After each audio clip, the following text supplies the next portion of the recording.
La ilaha illallah Muhammadun Rasulullah. Assalamualaikum warahmatullahi wabarakatuh. Inilah wanita pertama yang masuk surga. Suatu ketika, Fatimah bertanya kepada Rasulullah SAW, "Siapakah kelak wanita yang pertama masuk surga, wahai Rasulullah?" Rasulullah SAW menjawab, "Dia adalah seorang wanita yang bernama Muti'ah." Siti Fatimah pun terkejut. Ternyata bukan dirinya seperti yang dibayangkannya. Mengapa justru orang lain, padahal ia adalah putri Rasulullah sendiri?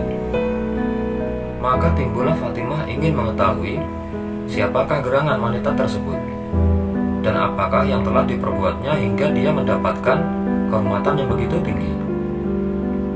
Setelah minta izin kepada suaminya Ali bin Abi Thalib, Siti Fatimah berangkat mencari kediaman Muti'ah. Putranya yang masih kecil yang bernama Hasan pun ikut serta. Ketika tiba di rumah Muti'ah, Siti Fatimah menutup pintu seraya memberi salam. "Assalamualaikum." "Waalaikumsalam. Siapa di luar?" Terdengar jawaban yang lemah lembut dari dalam rumah. "Saya Fatimah, putri Rasulullah," jawab Fatimah. "Alhamdulillah, betapa bahagia saya hari ini, wahai Fatimah. Putri Rasulullah sudi berkunjung ke gubuk kami." Terdengar kembali jawaban dari dalam rumah. Suara itu terdengar ceria dan semakin mendekat ke pintu. "Sendirian, wahai Fatimah?" tanya seorang perempuan sebaya dengan Fatimah, yaitu Muti'ah seraya membukakan pintu. "Aku ditemani Hasan," kata Fatimah.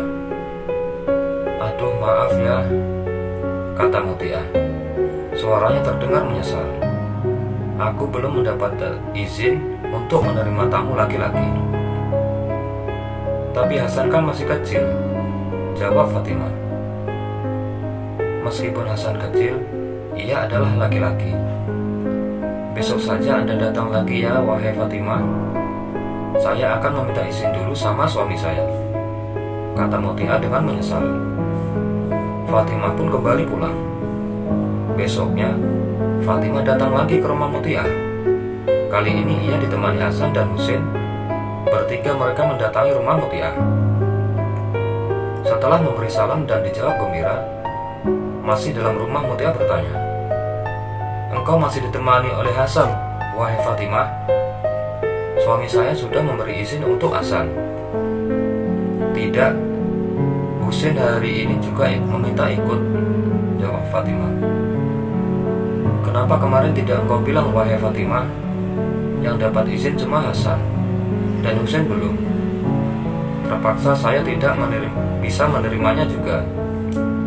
Dengan perasaan menyesal, kali ini pun Fatimah menolaknya juga. Hari itu Fatimah gagal lagi untuk bertemu Muti'ah. Dan keesokan harinya, Fatimah datang lagi dan disambut baik oleh perempuan itu di rumahnya. Keadaan rumah Muti'ah sangat sederhana. Tak ada satupun perabot mewah yang ada di rumahnya. Namun semuanya teratur rapi. Tempat tidur yang terbuat dari bahan yang kasar juga terlihat bersih. Alasnya yang putih dan baru dicuci. Bau dalam ruangan itu harum dan sangat segar, membuat orang betah di dalam rumah. Fatimah sangat kagum melihat suasana yang sangat menyenangkan itu, sehingga Hasan dan Husain yang biasanya tak begitu betah berada di rumah orang, kali ini ia nampak asik bermain-main. "Maaf ya, wahai Fatimah, saya tidak bisa menemani Fatimah duduk dengan tenang, sebab saya harus menyiapkan makan buat suami saya," kata Fatimah sambil mondar-mandir dari dapur ke ruang tamu. Mendekati siang hari, masakan itu sudah siap semuanya. Kemudian ditaruh di atas nampan. Muti'ah juga mengambil cambuk yang juga ditaruh di atas nampan itu. "Suamimu bekerja di mana?" kata Fatimah. "Di ladang, wahai Fatimah." "Pengembala?" "Bukan, bercocok tanam," jawab Muti'ah. "Tapi mengapa kau bawakan cambuk?" "Oh," jawab Muti'ah seraya tersenyum. Cambuk itu kusediakan untuk keperluan lain.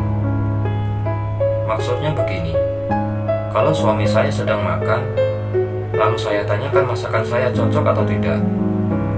Kalau dia mengatakan cocok, maka tak akan terjadi apa-apa. Tetapi kalau dia bilang tidak cocok, cambuk itu akan saya berikan kepadanya, agar punggung saya dicambuknya. Sebab berarti saya tidak bisa melayani dan menyenangkan hati suami saya. Apakah itu permintaan suamimu? Tanya Fatimah dengan nada keheranannya. Oh, bukan. Suami saya adalah seorang yang penuh kasih sayang. Ia adalah ini semua kehendakku sendiri, agar aku jangan sampai menjadi istri yang mendurhakai suami. Mendengar penjelasan itu, Fatimah kagum keheranan. Menggeleng-gelengkan kepala, kemudian ia meminta diri pamit untuk pulang. Fatimah bergumam, pantas kalau ia adalah wanita yang pertama yang kelak masuk surga. Dia sangat berbakti pada suaminya dengan tulus. Perilaku kesetiaan semacam ini bukanlah lambang perbudakan wanita oleh kaum lelaki, tapi merupakan cermin bagi citra ketulusan pengorbanan kaum wanita terhadap suaminya, dan harus dihargai dengan perilaku yang sama. Tak hanya itu, pada saat Fatimah di rumah Muti'ah, beliau melihat kipas dan kain kecil. Buat apa benda ini, wahai Muti'ah? Tanya Fatimah. Siti Muti'ah tersenyum malu. Namun setelah didesak, ia pun bercerita.